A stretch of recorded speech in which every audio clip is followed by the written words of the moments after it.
Basudewa Krishna dan Raja Sangkuni saling bertatap-tatapan. Raja Gandhara menatap dengan wajah penuh bangga, dibalas dengan tatapan tenang khas Basudewa Krishna. Setelah hasil dari perundingan kedua kubu mengenai etika perang, Sri Kandi sangat kecewa dan marah dengan apa yang terjadi. Ia terbayang-bayang dengan janji Dewa Shiva ketika masih menjadi Amba, terngiang-ngiang dengan janji Bhisma, dan juga kata-kata dari Yudhishthira yang melarang perempuan ikut berperang.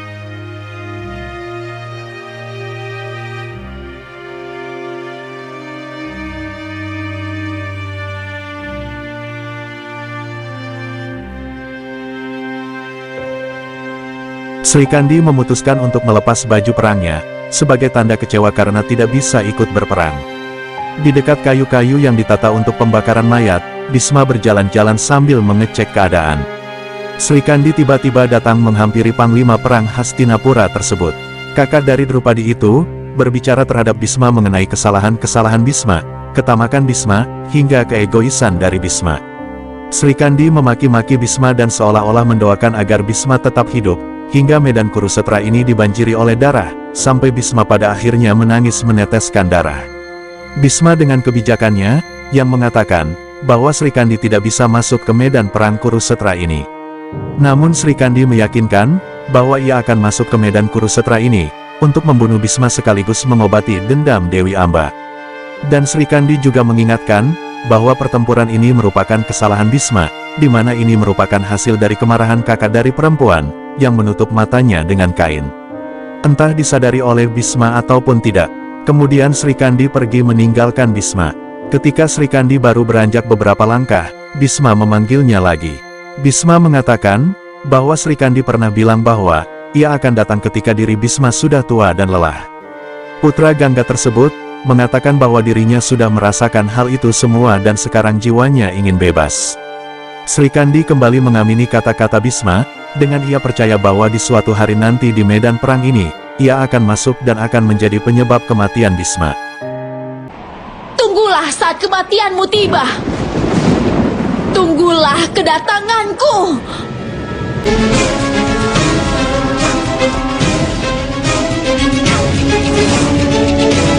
Di tepi sungai, Raja Anggakarna menuangkan persembahan air kepada ayahnya yaitu Dewa Surya, untuk meminta izin sekaligus restu dan nasihat kepadanya.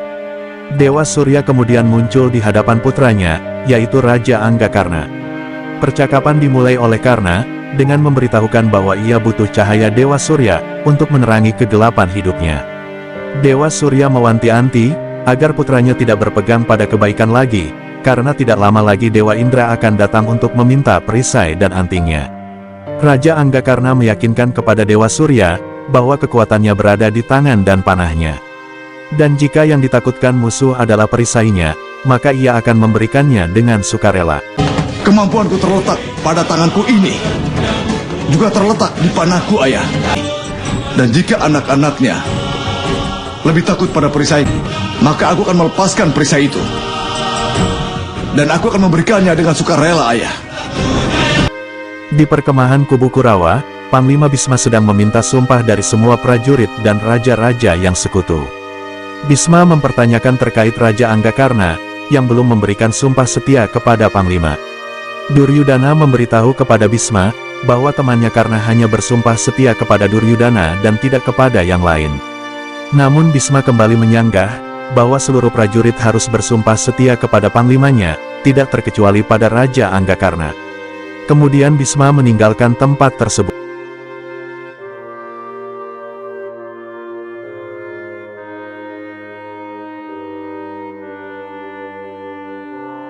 Raja Gandhara mencari-cari di mana Raja Anggakarna dan menemukannya di antara perkemahan kubu Kurawa.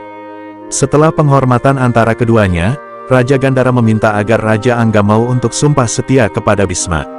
Putra Dewa Surya itu menanyakan, apakah ini perintah pangeran atau tidak. Sangkuni menyahuti bahwa ini kehendak Bhisma. Datanglah Duryudana dan Dursasana menghampiri Raja Anggakarna dan Raja Gandhara Sangkuni.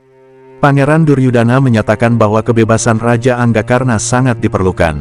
Duryudana juga sangat memuji kehebatan perisai dari Raja Angga, karena Duryudana mengatakan bahwa perisai itu penting untuk Karna dan lebih penting lagi untuk keselamatan Duryudana.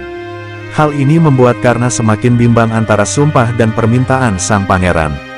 Namun Raja Anggakarna segera meyakinkan bahwa kekuatannya lah yang akan melindungi sang pangeran. Namun lagi-lagi Duryodhana lebih percaya kepada perisainya, Raja Karna. Setelah mendapatkan nasihat dan restu dari Dewa Surya, Raja Anggakarna kembali ke perkemahan Kurawa. Ketika Raja Karna berjalan-jalan, ia masih terngiang dengan pesan-pesan dari Dewa Surya, juga teringat dengan kata-kata dari Pangeran Duryodhana.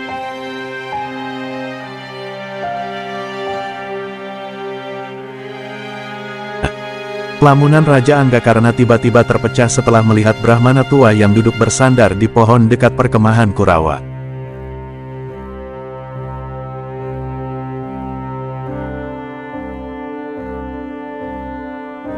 Brahmana itu tidak lain adalah perwujudan dari Dewa Indra sebagai manusia. Melihat keberadaan dari seorang Brahmana tua yang begitu unik, membuat hati Raja Anggakarna bergerak untuk mendekati Brahmana tersebut. Raja Anggakarna segera memberikan salam, dan langsung disambut dengan berdirinya Brahmana tersebut. Brahmana itu langsung mengatakan bahwa ia adalah pengemis, yang mencari hal yang terlihat, namun juga tidak terlihat, ada namun seperti tiada, yang tidak lain adalah perisai dan anting-anting Raja Anggakarna. Raja Anggakarna langsung paham dengan apa yang dimaksudkan oleh Brahmana tersebut. Bahkan Raja Anggakarna langsung menyebutnya dengan nama Dewa Indra. Dewa Indra hanya tersenyum dan yakin bahwa Dewa Surya telah memberitahu Raja Angga. Kemudian putra Rada itu berbicara mengenai keikutsertaan Dewa Indra dalam perang ini. Dewa Indra menjelaskan secara tersirat mengenai apa yang sedang ia lakukan. Di samping seorang dewa, bagaimana bisa kau ikut campur untuk hal ini, Dewa Indra? Jika para dewa yang abadi mulai memihak pada salah satu pihak, itu merupakan satu hal yang sangat memalukan. Raja Anggakarna dengan nada yang sedikit naik, mengatakan bahwa apakah Arjuna takut dengan perisai, sehingga Dewa Indra harus turun tangan sendiri untuk memintanya. Apa kau juga tidak punya keyakinan akan kemampuanmu? Atau tanpa perisaimu itu? Apa kau tidak akan mampu melawan Arjuna? Apa kau takut? Kemudian Dewa Indra justru mempertanyakan, apakah Raja Anggakarna tidak memiliki kekuatan untuk mengalahkan Arjuna? Dan apakah hanya mengandalkan perlindungan dari Dewa Surya saja? Aku punya keyakinan yang sangat kuat bahwa aku akan bisa membunuh Arjuna. Raja Anggakarna yakin dengan kekuatannya, bahwa ia akan mampu membunuh Arjuna dan menunjukkan kepada dunia bahwa ialah satria terbaik. Namun Raja Anggakarna dengan mempertimbangkan pesan dari Pangeran Duryodhana, ia mencoba untuk memohon kepada Dewa Indra, namun segera disahuti, bahwa keputusan ada di tangan Raja Anggakarna.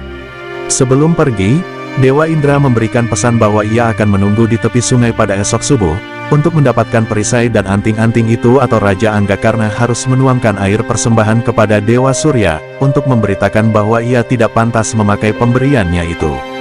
Di tengah malam, Raja Anggakarna begitu bingung untuk mengambil keputusan apa-apa yang tepat untuk menghadapi situasi yang satu ini.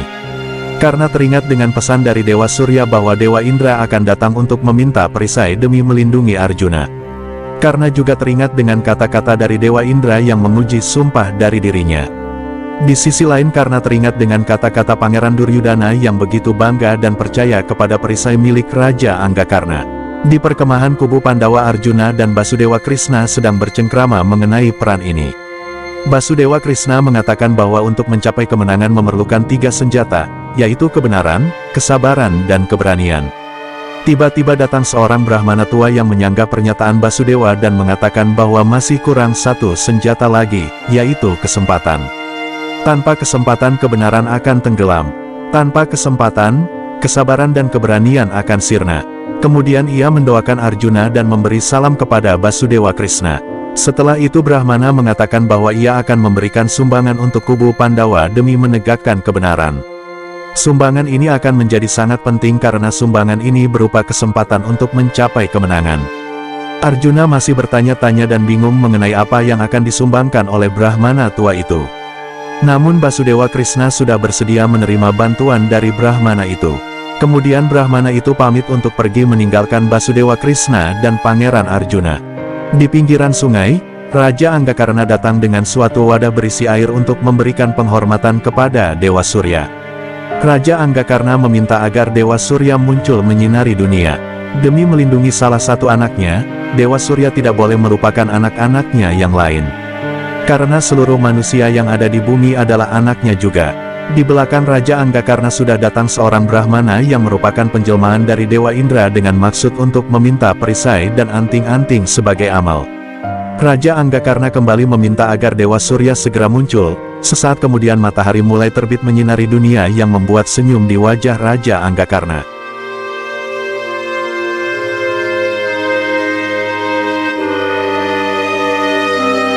Kemudian Raja Angga menuangkan air penghormatan kepada Dewa Surya. Karena segera menoleh ke belakang dan melihat Dewa Indra sudah menunggunya. Putra Rada itu segera menghampiri Dewa Indra dan mengatakan bahwa dirinya sudah siap. Di perkemahan Pandawa, Arjuna yang masih bingung mengenai bantuan apa yang akan diberikan Brahmana itu kini menanyakannya kepada Basudewa Krishna. Basudewa Krishna mencoba untuk menenangkan Arjuna dan agar membuat Arjuna tidak terpikirkan. Di tempat itu pula, Pangeran Utara sedang berlatih memanah. Arjuna juga sambil memberi pelajaran kepada Pangeran Utara tersebut.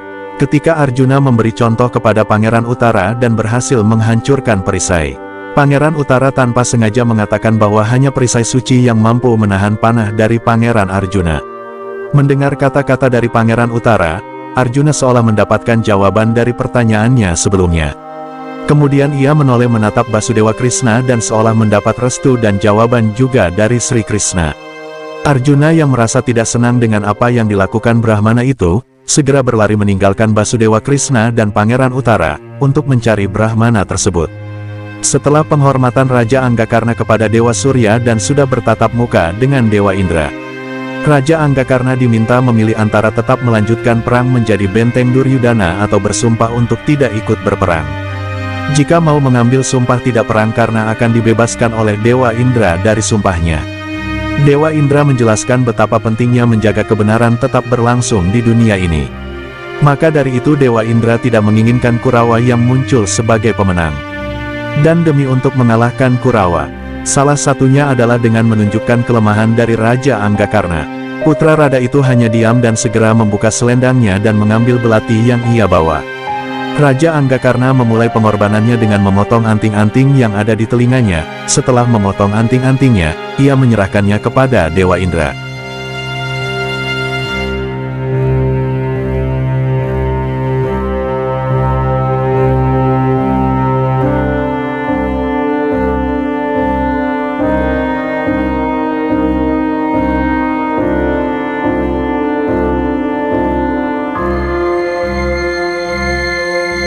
Kemudian Raja Anggakarna melanjutkan dengan memotong perisai miliknya menggunakan belatinya.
Apa yang sudah kau lakukan, Dewa Indra?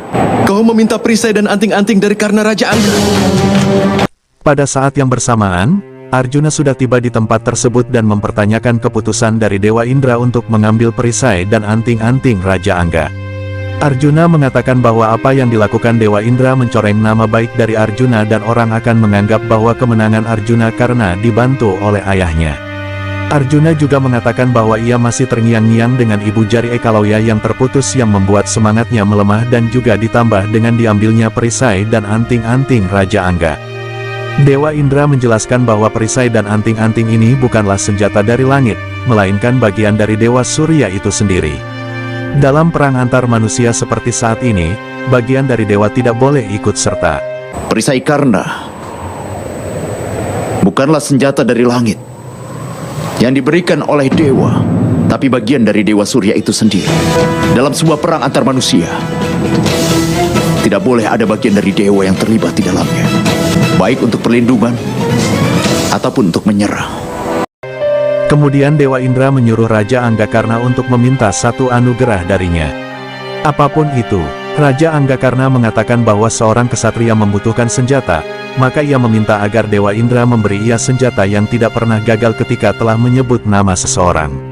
Dewa Indra memberikan senjata itu dan menjelaskan bahwa senjata itu hanya dapat digunakan satu kali ketika musuh sudah tepat di depan matanya di medan perang.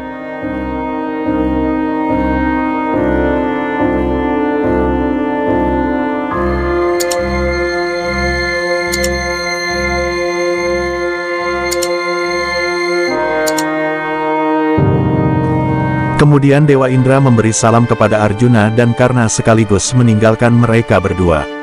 Karna mengatakan bahwa ia akan menggunakan senjata itu untuk Arjuna dan ia akan benar-benar membunuh Arjuna nantinya tidak lama lagi.